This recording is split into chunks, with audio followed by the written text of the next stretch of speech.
Esdras, chapitre 1.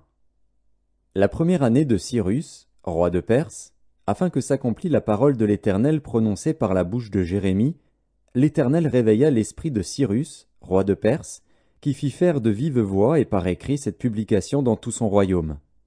Ainsi parle Cyrus, roi des Perses. L'Éternel, le Dieu des cieux, m'a donné tous les royaumes de la terre, et il m'a commandé de lui bâtir une maison à Jérusalem en Juda. Qui d'entre vous est de son peuple? Que son Dieu soit avec lui, et qu'il monte à Jérusalem en Juda et bâtisse la maison de l'Éternel, le Dieu d'Israël. C'est le Dieu qui est à Jérusalem. Dans tout lieu où séjournent des restes du peuple de l'Éternel, les gens du lieu leur donneront de l'argent, de l'or, des effets et du bétail, avec des offrandes volontaires pour la maison de Dieu qui est à Jérusalem. Les chefs de famille de Juda et de Benjamin, les sacrificateurs et les Lévites, tous ceux dont Dieu réveilla l'esprit, se levèrent pour aller bâtir la maison de l'Éternel à Jérusalem. Tous leurs alentours leur donnèrent des objets d'argent, de l'or, des effets, du bétail et des choses précieuses, outre toutes les offrandes volontaires. Le roi Cyrus rendit les ustensiles de la maison de l'Éternel que Nebuchadnezzar avait emportés de Jérusalem et placés dans la maison de son Dieu. Cyrus, roi de Perse, les fit sortir par Mithrédate, le trésorier, qui les remit à Sheshbatsar, prince de Juda.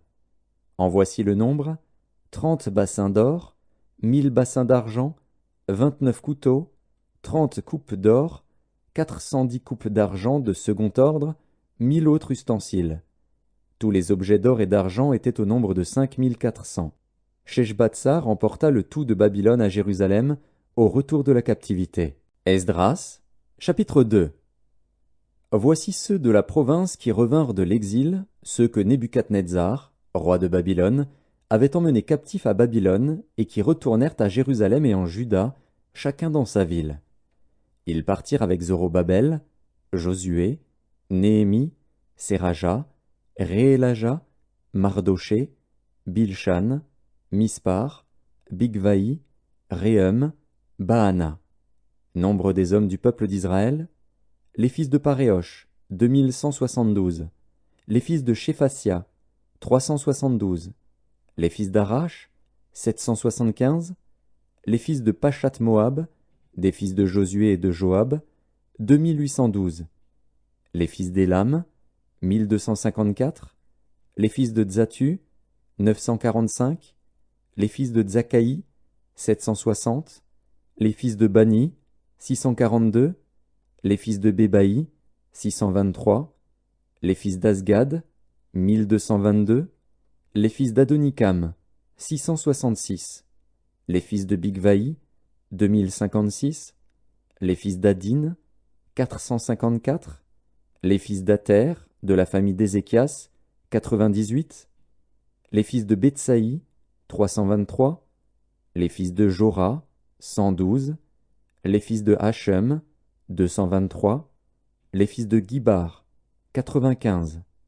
Les fils de Bethléem, 123. Les gens de Netopha, 56. Les gens d'Anatoth, 128. Les fils d'Azmavet, 42. Les fils de Kirjatharim, de Képhira et de Béhéroth, 743. Les fils de Rama et de Geba, 621. Les gens de Michmas, 122. Les gens de Bethel et d'Aï, 223. Les fils de Nebo, 52. Les fils de Magbish, 156. Les fils de l'autre Élam, 1254. Les fils de Harim, 320. Les fils de Lod, de Hadid et d'Ono, 725. Les fils de Jéricho, 345. Les fils de Sénaa, 3630. Sacrificateurs: les fils de Jedaéja, de la maison de Josué, 973. Les fils d'Imer, 1052. Les fils de Pashur, 1247. Les fils de Harim, 1017. Lévites: les fils de Josué et de Kadmiel, des fils d'Odavia, 74. Chantres: les fils d'Azaph, 128. Fils des portiers: les fils de Shalom, les fils d'Ater, les fils de Talmon, les fils d'Akub, les fils de Hatita, les fils de Shobaï, en tout 139. Néthiniens, les fils de Tsisha, les fils de Hasufa, les fils de Tabaoth, les fils de Kéros, les fils de Sia, les fils de Padon, les fils de Lebana, les fils de Hagaba, les fils d'Akub, les fils de Hagab, les fils de Shamlaï, les fils de Hanan, les fils de Guidel, les fils de Gachar, les fils de Réaja, les fils de Retsin, les fils de Nekoda, les fils de Gazam, les fils d'Uzza, les fils de Pazéar, les fils de Bézaï, les fils d'Azna, les fils de Méunim, les fils de Néphusim, les fils de Bakbuk, les fils de Hakufa, les fils de Harur, les fils de Batslut, les fils de Mehida, les fils de Harsha, les fils de Barkos, les fils de Sisera, les fils de Tamar, les fils de Netziar, les fils de Hatifa, fils des serviteurs de Salomon, les fils de Sotaï, les fils de Sophéret, les fils de Péruda, les fils de Jaala, les fils de Darkon, les fils de Guidel, les fils de Shéphasia, les fils de Hatil, les fils de Pokeret Hatsebaïm, les fils d'Ami. Total des Néthiniens et des fils des serviteurs de Salomon, 392. Voici ceux qui partirent de Tel Mélar, de Tel Harsha, de Kérub Adan, et qui ne purent pas faire connaître leur maison paternelle et leur race, pour prouver qu'ils étaient d'Israël. Les fils de Délaja, les fils de Tobija, les fils de Nekoda, 652. Et parmi les fils des sacrificateurs, les fils de Habaja, les fils d'Akots, les fils de Barzilaï, qui avaient pris pour femme une des filles de Barzilaï, le Galaadite, et fut appelé de leur nom. Ils cherchèrent leur titre généalogique, mais ils ne les trouvèrent point. On les exclut du sacerdoce, et le gouverneur leur dit de ne pas manger des choses très saintes jusqu'à ce qu'un sacrificateur ait consulté l'Urim et le Tumim. L'assemblée tout entière était de 42 360 personnes, sans compter leurs serviteurs et leurs servantes, au nombre de 7 337. Parmi eux se trouvaient 200 chantres et chanteuses. Ils avaient 736 chevaux, 245 mulets, 435 chameaux et 6720 ânes. Plusieurs des chefs de famille, à leur arrivée vers la maison de l'Éternel à Jérusalem, firent des offrandes volontaires pour la maison de Dieu, afin qu'on la rétablît sur le lieu où elle avait été. Ils donnèrent au trésor de l'œuvre, selon leurs moyens, 61 000 dariquets d'or, 5 000 mines d'argent et 100 tuniques sacerdotales. Les sacrificateurs et les Lévites, les gens du peuple, les chantres, les portiers et les Néthiniens s'établirent dans leurs villes. Tout Israël habita dans ces villes. Esdras, chapitre 3. Le 7e mois arriva, et les enfants d'Israël étaient dans leurs villes. Alors le peuple s'assembla comme un seul homme à Jérusalem.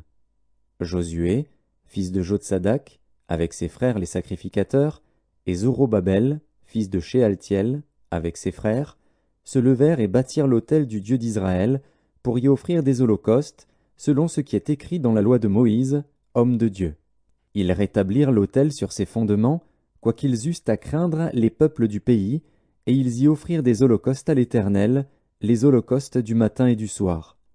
Ils célébrèrent la fête des tabernacles, comme il est écrit, et ils offrirent jour par jour des holocaustes, selon le nombre ordonné pour chaque jour. Après cela, ils offrirent l'holocauste perpétuel, les holocaustes des nouvelles lunes et de toutes les solennités consacrées à l'Éternel, et ceux de quiconque faisait des offrandes volontaires à l'Éternel. Dès le premier jour du 7e mois, ils commencèrent à offrir à l'Éternel des holocaustes. Cependant les fondements du temple de l'Éternel n'étaient pas encore posés. On donna de l'argent aux tailleurs de pierre et aux charpentiers, et des vivres, des boissons et de l'huile aux Sidoniens et aux Tyriens, pour qu'ils amenassent par mer jusqu'à Japhos des bois de cèdre du Liban, suivant l'autorisation qu'on avait eue de Cyrus, roi de Perse. La seconde année depuis leur arrivée à la maison de Dieu à Jérusalem, au second mois, Zorobabel, fils de Shealtiel, Josué, fils de Jotsadak, avec le reste de leurs frères les sacrificateurs et les Lévites, et tous ceux qui étaient revenus de la captivité à Jérusalem, se mirent à l'œuvre et chargèrent les Lévites de 20 ans et au-dessus de surveiller les travaux de la maison de l'Éternel. Et Josué, avec ses fils et ses frères, Kadmiel, avec ses fils, fils de Juda, les fils de Henadad, avec leurs fils et leurs frères les Lévites, se préparèrent tous ensemble à surveiller ceux qui travaillaient à la maison de Dieu. Lorsque les ouvriers posèrent les fondements du temple de l'Éternel, on fit assister les sacrificateurs en costume, avec les trompettes, et les Lévites, fils d'Asaph, avec les cymbales, afin qu'ils célébrassent l'Éternel, d'après les ordonnances de David, roi d'Israël. Ils chantaient, célébrant et louant l'Éternel par ces paroles, « Car il est bon, car sa miséricorde pour Israël dure à toujours. » Et tout le peuple poussait de grands cris de joie en célébrant l'Éternel, parce qu'on posait les fondements de la maison de l'Éternel. Mais plusieurs des sacrificateurs et des Lévites, et des chefs de famille âgés, qui avaient vu la première maison, pleuraient à grand bruit pendant qu'on posait sous leurs yeux les fondements de cette maison. Beaucoup d'autres faisaient éclater leur joie par des cris, en sorte qu'on ne pouvait distinguer le bruit des cris de joie d'avec le bruit des pleurs parmi le peuple, car le peuple poussait de grands cris dont le son s'entendait au loin. Esdras, chapitre 4. Les ennemis de Juda et de Benjamin apprirent que les fils de la captivité bâtissaient un temple à l'Éternel, le Dieu d'Israël. Ils vinrent auprès de Zorobabel et des chefs de famille, et leur dirent, « Nous bâtirons avec vous, car, comme vous, nous invoquons votre Dieu, et nous lui offrons des sacrifices depuis le temps d'Esaradon, roi d'Assyrie, qui nous a fait monter ici. » Mais Zorobabel, Josué, et les autres chefs des familles d'Israël leur répondirent, « Ce n'est pas à vous et à nous de bâtir la maison de notre Dieu. Nous la bâtirons nous seuls à l'Éternel, le Dieu d'Israël, comme nous l'a ordonné le roi Cyrus, roi de Perse. » Alors les gens du pays découragèrent le peuple de Juda. Ils l'intimidèrent pour l'empêcher de bâtir, et ils gagnèrent à prix d'argent des conseillers pour faire échouer son entreprise. Il en fut ainsi pendant toute la vie de Cyrus, roi de Perse, et jusqu'au règne de Darius, roi de Perse. Sous le règne d'Assuérus, au commencement de son règne, ils écrivirent une accusation contre les habitants de Juda et de Jérusalem. Et du temps d'Artaxercès, Bishlam, Mithrédas, Tabil et le reste de leurs collègues écrivirent à Artaxercès, roi de Perse. La lettre fut transcrite en caractère araméen et traduite en araméen. Réhum, gouverneur, et Shimshaï, secrétaire, écrivirent au roi Artaxercès la lettre suivante concernant Jérusalem. Réhum, gouverneur, Shimshaï, secrétaire, et le reste de leurs collègues, ceux de Din, d'Arpharsatak, de Tarpel, d'Apharas, d'Érec, de Babylone, de Suse, de Déa, d'Élam, et les autres peuples que le grand et illustre Osnappar a transportés et établis dans la ville de Samarie et autres lieux de ce côté du fleuve, etc. C'est ici la copie de la lettre qu'ils envoyèrent au roi Artaxercès. Tes serviteurs, les gens de ce côté du fleuve, etc. Que le roi sache que les Juifs partis de chez toi et arrivés parmi nous à Jérusalem rebâtissent la ville rebelle et méchante, en relèvent les murs et en restaurent les fondements. Que le roi sache donc que, si cette ville est rebâtie et si ses murs sont relevés, ils ne payeront ni tribut, ni impôts, ni droit de passage, et que le trésor royal en souffrira. Or, comme nous mangeons le sel du palais et qu'il ne nous paraît pas convenable de voir mépriser le roi, nous envoyons au roi ces informations. Qu'on fasse des recherches dans le livre des mémoires de tes pères, et tu trouveras et verras dans le livre des mémoires que cette ville est une ville rebelle, funeste au roi et aux provinces, et qu'on s'y est livré à la révolte dès les temps anciens. C'est pourquoi cette ville a été détruite. Nous faisons savoir au roi que, si cette ville est rebâtie et si ses murs sont relevés, par cela même tu n'auras plus de possession de ce côté du fleuve. Réponse envoyée par le roi à Réhum, gouverneur, à Shimshaï, secrétaire, et au reste de leurs collègues, demeurant à Samarie et autres lieux de l'autre côté du fleuve. Salut, etc. La lettre que vous nous avez envoyée a été lue exactement devant moi. J'ai donné ordre de faire des recherches, et l'on a trouvé que dès les temps anciens cette ville s'est soulevée contre les rois, et qu'on s'y est livré à la sédition et à la révolte. Il y eut à Jérusalem des rois puissants, maîtres de tout le pays de l'autre côté du fleuve, et auxquels on payait tribut, impôts et droits de passage. En conséquence, ordonnez de faire cesser les travaux de ces gens, afin que cette ville ne se rebâtisse point avant une autorisation de ma part. Gardez-vous de mettre en cela de la négligence, de peur que le mal n'augmente au préjudice des rois. » Aussitôt que la copie de la lettre du roi Artaxercès eut été lue devant Rehum, Shimshaï, le secrétaire, et leurs collègues, ils allèrent en hâte à Jérusalem vers les Juifs et firent cesser leurs travaux par violence et par force. Alors s'arrêta l'ouvrage de la maison de Dieu à Jérusalem, et il fut interrompu jusqu'à la seconde année du règne de Darius, roi de Perse. Esdras, chapitre 5. Agé, le prophète, et Zacharie, fils d'Ido, le prophète, prophétisèrent aux Juifs qui étaient en Juda et à Jérusalem, au nom du Dieu d'Israël. Alors Zorobabel, fils de Shealtiel, et Josué, fils de Jotsadak, se levèrent et commencèrent à bâtir la maison de Dieu à Jérusalem. Et avec eux étaient les prophètes de Dieu qui les assistaient. Dans ce même temps, Tatnaï, gouverneur de ce côté du fleuve, Shethar-Boznaï et leurs collègues, vinrent auprès d'eux et leur parlèrent ainsi. « Qui vous a donné l'autorisation de bâtir cette maison et de relever ses murs ?» Ils leur dirent encore, « Quels sont les noms des hommes qui construisent cet édifice ?» Mais l'œil de Dieu veillait sur les anciens des Juifs, et on laissa continuer les travaux pendant l'envoi d'un rapport à Darius et jusqu'à la réception d'une lettre sur cet objet. Copie de la lettre envoyée au roi Darius par Tatnaï, gouverneur de ce côté du fleuve. Shethar-Boznaï et leurs collègues d'Apharzak, demeurant de ce côté du fleuve. Ils lui adressèrent un rapport ainsi conçu. « Ô roi Darius, salut. Que le roi sache que nous sommes allés dans la province de Juda, à la maison du grand Dieu.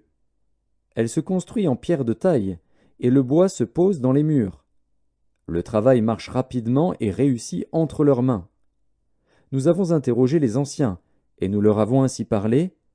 Qui vous a donné l'autorisation de bâtir cette maison et de relever ses murs?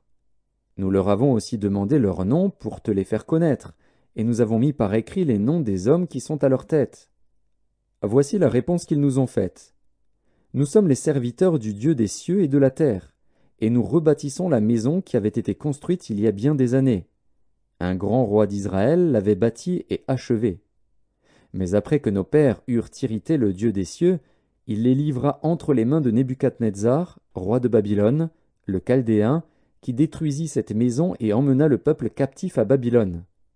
Toutefois, la première année de Cyrus, roi de Babylone, le roi Cyrus donna l'ordre de rebâtir cette maison de Dieu. Et même le roi Cyrus ôta du temple de Babylone les ustensiles d'or et d'argent de la maison de Dieu que Nebuchadnezzar avait enlevés du temple de Jérusalem et transportés dans le temple de Babylone. Il les fit remettre au nommé Sheshbatsar, qu'il établit gouverneur, et il lui dit « Prends ces ustensiles, va les déposer dans le temple de Jérusalem et que la maison de Dieu soit rebâtie sur le lieu où elle était. » Ce Sheshbatsar est donc venu, et il a posé les fondements de la maison de Dieu à Jérusalem. Depuis lors jusqu'à présent elle se construit, et elle n'est pas achevée. Maintenant, si le roi le trouve bon, que l'on fasse des recherches dans la maison des trésors du roi à Babylone, pour voir s'il y a eu de la part du roi Cyrus un ordre donné pour la construction de cette maison de Dieu à Jérusalem. Puis, que le roi nous transmette sa volonté sur cet objet. Esdras, chapitre 6. Alors le roi Darius donna ordre de faire des recherches dans la maison des archives où l'on déposait les trésors à Babylone. Et l'on trouva à Achmeta, capitale de la province de Médie, un rouleau sur lequel était écrit le mémoire suivant. La première année du roi Cyrus, le roi Cyrus a donné cet ordre au sujet de la maison de Dieu à Jérusalem, que la maison soit rebâtie pour être un lieu où l'on offre des sacrifices et qu'elle ait des solides fondements. Elle aura 60 coudées de hauteur, 60 coudées de largeur, 3 rangées de pierres de taille et 1 rangée de bois neuf. Les frais seront payés par la maison du roi. De plus, les ustensiles d'or et d'argent de la maison de Dieu que Nebuchadnezzar avait enlevés du temple de Jérusalem et transportés à Babylone seront rendus, transportés au temple de Jérusalem à la place où ils étaient et déposés dans la maison de Dieu. Maintenant, Tatnaï, gouverneur de l'autre côté du fleuve, Shethar-Boznaï et vos collègues d'Apharzak, qui demeuraient de l'autre côté du fleuve, tenez-vous loin de ce lieu. Laissez continuer les travaux de cette maison de Dieu. Que le gouverneur des Juifs et les anciens des Juifs la rebâtissent sur l'emplacement qu'elle occupait. Voici l'ordre que je donne touchant ce que vous aurez à faire à l'égard de ces anciens des Juifs pour la construction de cette maison de Dieu. Les frais, pris sur les biens du roi provenant des tribus de l'autre côté du fleuve, seront exactement payés à ces hommes, afin qu'il n'y ait pas d'interruption. Les choses nécessaires pour les holocaustes du Dieu des cieux, jeunes taureaux, béliers et agneaux, froment, sel, vin et huile, seront livrés, sur leur demande, aux sacrificateurs de Jérusalem, jour par jour et sans manquer, afin qu'ils offrent des sacrifices de bonne odeur au Dieu des cieux et qu'ils prient pour la vie du roi et de ses fils. Et voici l'ordre que je donne touchant quiconque transgressera cette parole. On arrachera de sa maison une pièce de bois, on la dressera pour qu'il y soit attaché, et l'on fera de sa maison un tas d'immondices. Que le Dieu qui fait résider en ce lieu son nom renverse tout roi et tout peuple qui étendrait la main pour transgresser ma parole, pour détruire cette maison de Dieu à Jérusalem. Moi, Darius, j'ai donné cet ordre, qu'il soit ponctuellement exécuté. Tatnaï, gouverneur de ce côté du fleuve, Shethar-Boznaï et leurs collègues se conformèrent ponctuellement à cet ordre que leur envoya le roi Darius. Et les anciens des Juifs bâtirent avec succès, selon les prophéties d'Agé, le prophète, et de Zacharie, fils d'Iddo, ils bâtirent et achevèrent, d'après l'ordre du Dieu d'Israël et d'après l'ordre de Cyrus, de Darius et d'Artaxercès, roi de Perse. La maison fut achevée le 3e jour du mois d'Adar, dans la 6e année du règne du roi Darius. Les enfants d'Israël, les sacrificateurs et les Lévites, et le reste des fils de la captivité, firent avec joie la dédicace de cette maison de Dieu.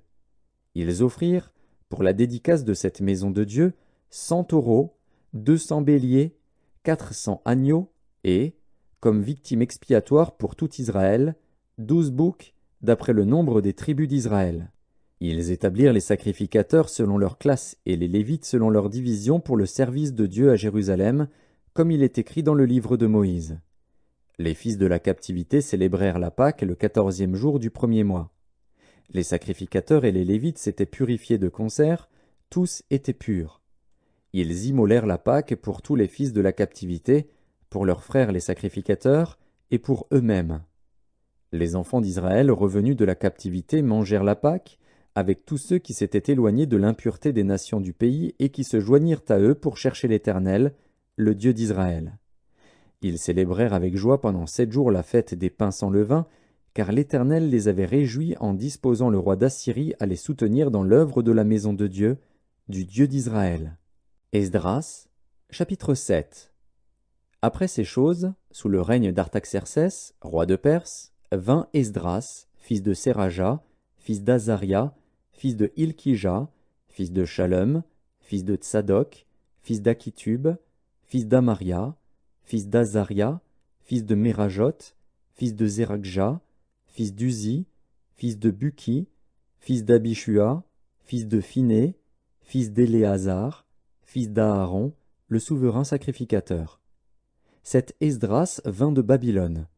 C'était un scribe versé dans la loi de Moïse, donné par l'Éternel, le Dieu d'Israël. Et comme la main de l'Éternel, son Dieu, était sur lui, le roi lui accorda tout ce qu'il avait demandé. Plusieurs des enfants d'Israël, des sacrificateurs et des Lévites, des chantres, des portiers et des Néthiniens, vinrent aussi à Jérusalem la 7e année du roi Artaxercès. Esdras arriva à Jérusalem au 5e mois de la 7e année du roi. Il était parti de Babylone le 1er jour du 1er mois, et il arriva à Jérusalem le 1er jour du 5e mois, la bonne main de son Dieu étant sur lui. Car Esdras avait appliqué son cœur à étudier et à mettre en pratique la loi de l'Éternel, et à enseigner au milieu d'Israël les lois et les ordonnances. Voici la copie de la lettre donnée par le roi Artaxercès à Esdras, sacrificateur et scribe, enseignant les commandements et les lois de l'Éternel concernant Israël. Artaxercès, roi des rois, à Esdras, sacrificateur et scribe, versé dans la loi du Dieu des cieux, etc. J'ai donné ordre de laisser aller tous ceux du peuple d'Israël, de ses sacrificateurs et de ses Lévites, qui se trouvent dans mon royaume, et qui sont disposés à partir avec toi pour Jérusalem. Tu es envoyé par le roi et ses 7 conseillers pour inspecter Juda et Jérusalem d'après la loi de ton Dieu, laquelle est entre tes mains, et pour porter l'argent et l'or que le roi et ses conseillers ont généreusement offert au Dieu d'Israël, dont la demeure est à Jérusalem, tout l'argent et l'or que tu trouveras dans toute la province de Babylone, et les dons volontaires faits par le peuple et les sacrificateurs pour la maison de leur Dieu à Jérusalem. En conséquence, tu auras soin d'acheter avec cet argent des taureaux, des béliers, des agneaux, et ce qui est nécessaire pour les offrandes et les libations, et tu les offriras sur l'autel de la maison de votre Dieu à Jérusalem. Vous ferez avec le reste de l'argent et de l'or ce que vous jugerez bon de faire, toi et tes frères, en vous conformant à la volonté de votre Dieu. Dépose devant le Dieu de Jérusalem les ustensiles qui te sont remis pour le service de la maison de ton Dieu. Tu tireras de la maison des trésors du roi ce qu'il faudra pour les autres dépenses que tu auras à faire concernant la maison de ton Dieu.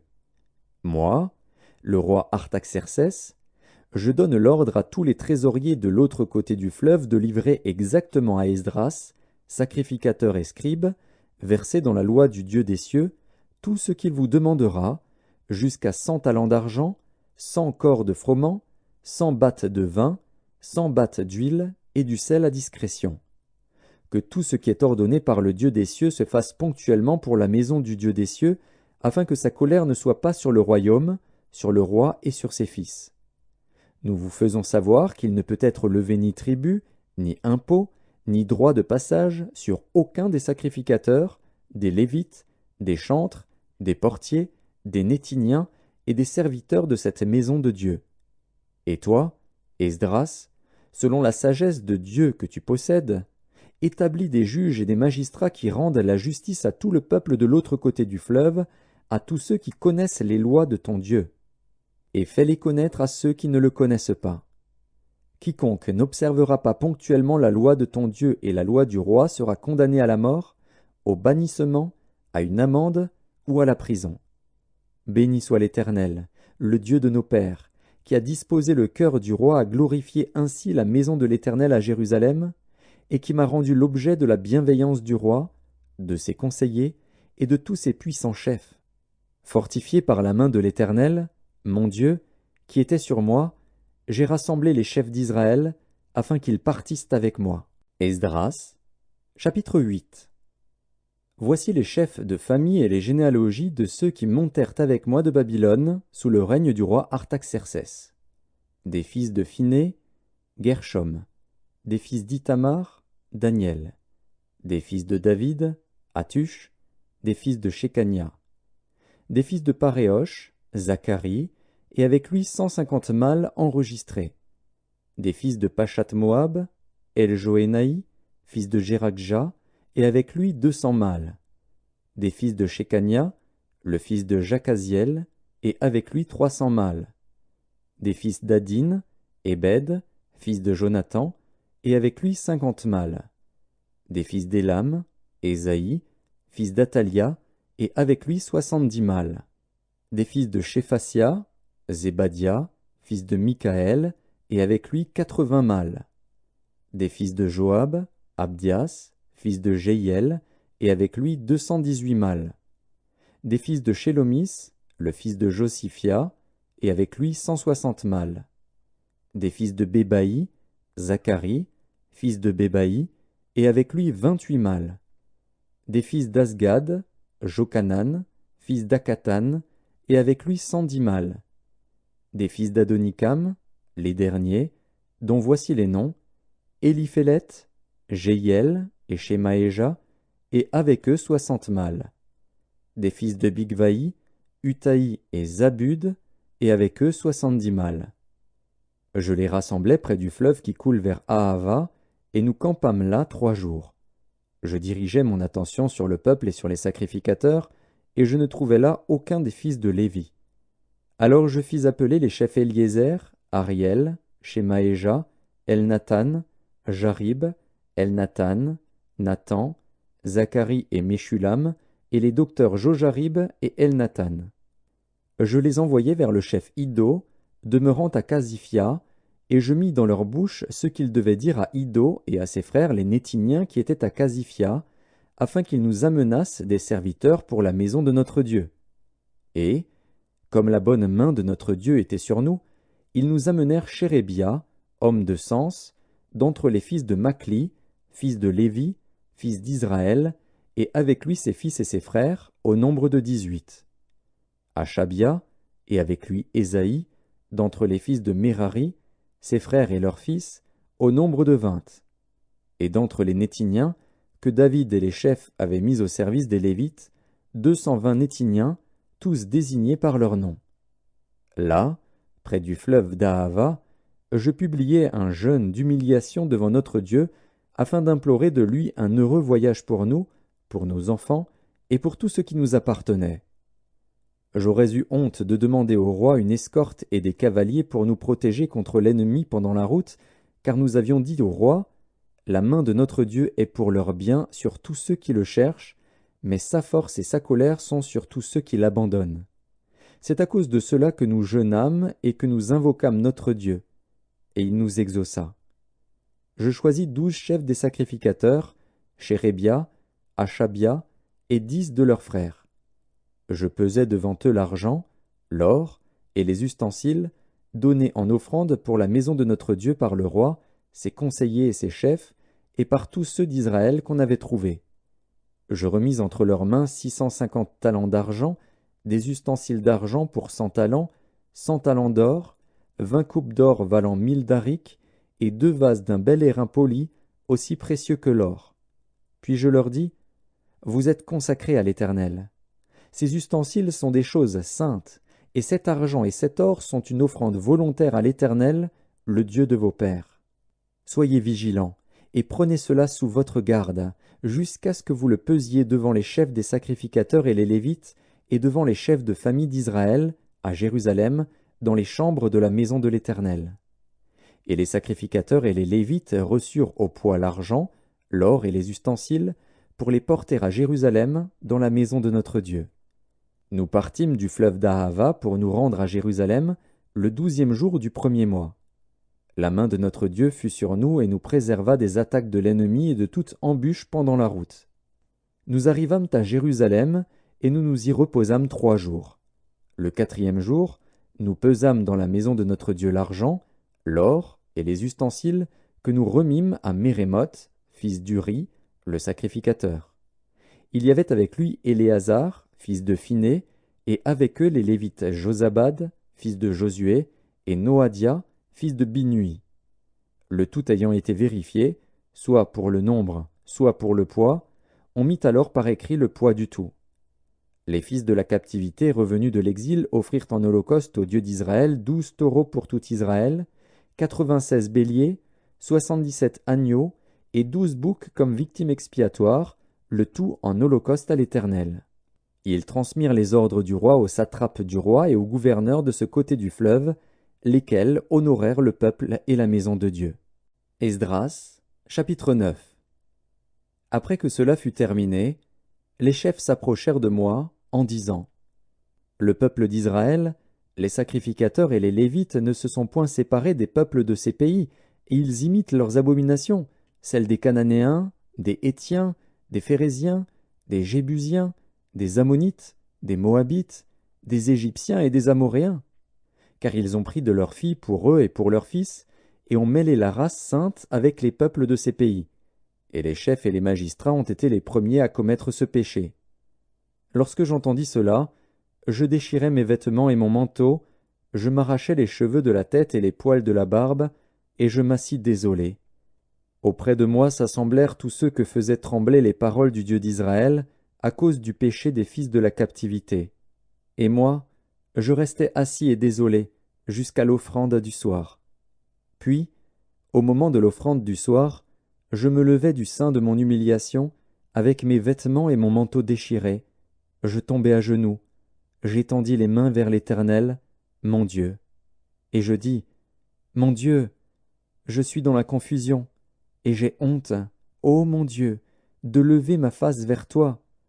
Car nos iniquités se sont multipliées par-dessus nos têtes, et nos fautes ont atteint jusqu'aux cieux.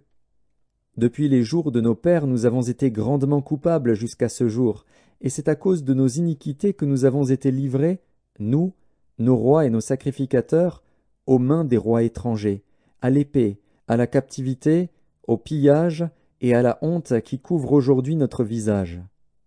Et cependant l'Éternel, notre Dieu, vient de nous faire grâce en nous laissant quelques réchappés et en nous accordant un abri dans son saint lieu, afin d'éclaircir nos yeux et de nous donner un peu de vie au milieu de notre servitude.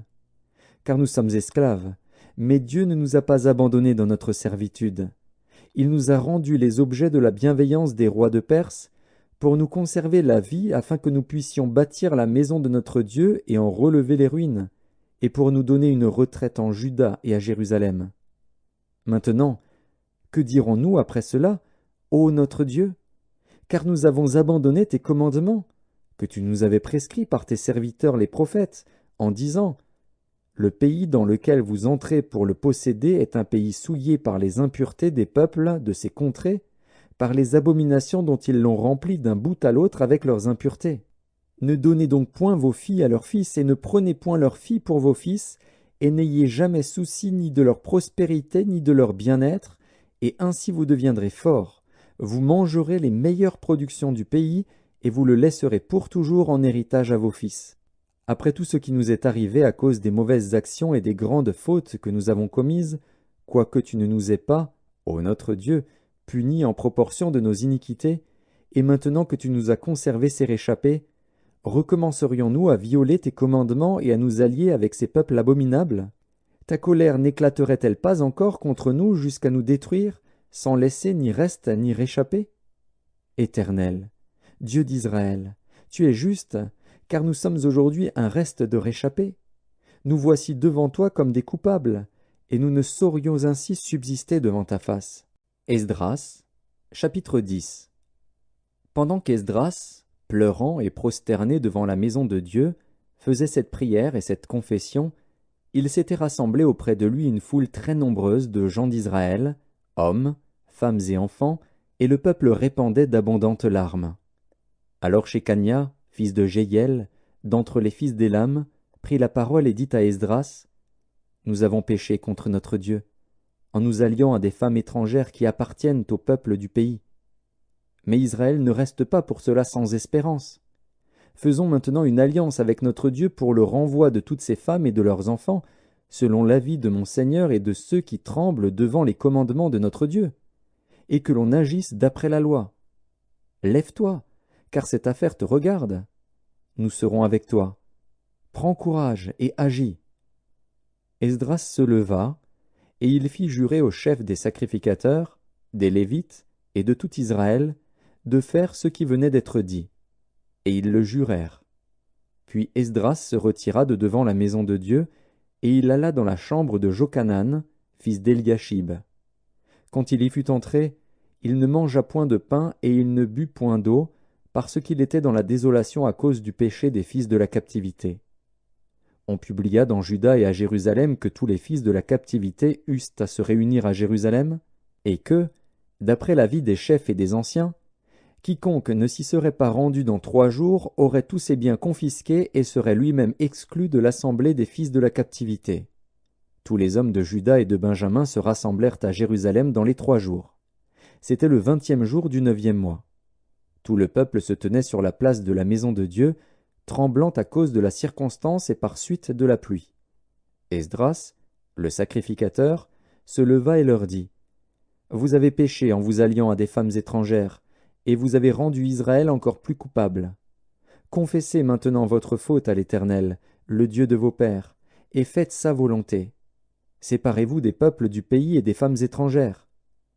Toute l'assemblée répondit d'une voix haute: À nous de faire comme tu l'as dit. Mais le peuple est nombreux, le temps est à la pluie, et il n'est pas possible de rester dehors. D'ailleurs, ce n'est pas l'œuvre d'un jour ou 2, car il y en a beaucoup parmi nous qui ont péché dans cette affaire. Que nos chefs restent donc pour toute l'assemblée, et tous ceux qui dans nos villes se sont alliés à des femmes étrangères viendront à des époques fixes, avec les anciens et les juges de chaque ville, jusqu'à ce que l'ardente colère de notre Dieu se soit détournée de nous au sujet de cette affaire. Jonathan, fils d'Azaël, et Jaxia, fils de Tikva, appuyés par Meshulam et par le lévite Shabtaï, furent les seuls à combattre cet avis, auquel se conformèrent les fils de la captivité. On choisit Esdras, le sacrificateur, et des chefs de famille selon leur maison paternelle, tous désignés par leur nom. et ils siégèrent le premier jour du 10e mois pour s'occuper de la chose. Le premier jour du premier mois, ils en finirent avec tous les hommes qui s'étaient alliés à des femmes étrangères. Parmi les fils de sacrificateurs, il s'en trouva qui s'étaient alliés à des femmes étrangères, des fils de Josué, fils de Jotsadak, et de ses frères, Maazéja, Éliézer, Jarib et Guédalia, qui s'engagèrent, en donnant la main, à renvoyer leurs femmes et à offrir un bélier en sacrifice de culpabilité. Des fils d'Immer, Anani et Zébadia, des fils de Harim, Maazéja, Éli, Shemaéja, Jéhiel et Osias, des fils de Pashur, Eljoénaï, Maazéja, Ismaël, Nethanil, Josabad et Éléasa. Parmi les Lévites, Josabad, Shiméi, Kélaja ou Kélita, Pétajja, Juda et Éliézer. Parmi les chantres, Eliashib. Parmi les portiers, Shalom, Télem et Uri. Parmi ceux d'Israël, des fils de Paréosh, Ramia, Jizija, Malkija, Mijamin, Éléazar, Malkija et Benaja. Des fils d'Élam, Matania, Zacharie, Jéhiel, Abdi, Jérémoth et Éli. Des fils de Tzatu, Eljoénaï, Eliashib, Matania, Jérémoth, Zabad et Aziza. Des fils de Bébaï, Jokanan, Hanania, Zabaï et Atlaï.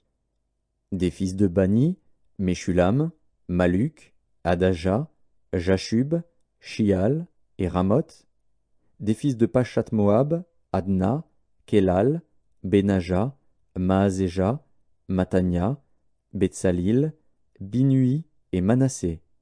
Des fils de Harim, Éliézer, Jishija, Malkija, Shemaéja, Siméon, Benjamin, Maluk et Shemaria. Des fils de Hashum, Matnaï, Matata, Zabad, Éliphélet, Jérémaï, Manassé et Shiméi. Des fils de Bani, Madaï, Amram, Uel, Benaja, Bédia, Kélu, Vania, Mérémoth, Eliashib, Matania, Matnaï, Jaazaï, Bani, Binui, Shiméi, Shélémia, Nathan, Adaja, Maknadbaï, Shashaï, Sharaï, Azaril, Shélémia, Shemaria, Shalom, Amaria et Joseph. Des fils de Nebo, Jéhiel, Matitsia, Zabad, Zébina, Jadaï, Joël et Benaja. Tout cela avait pris des femmes étrangères, et plusieurs en avaient eu des enfants.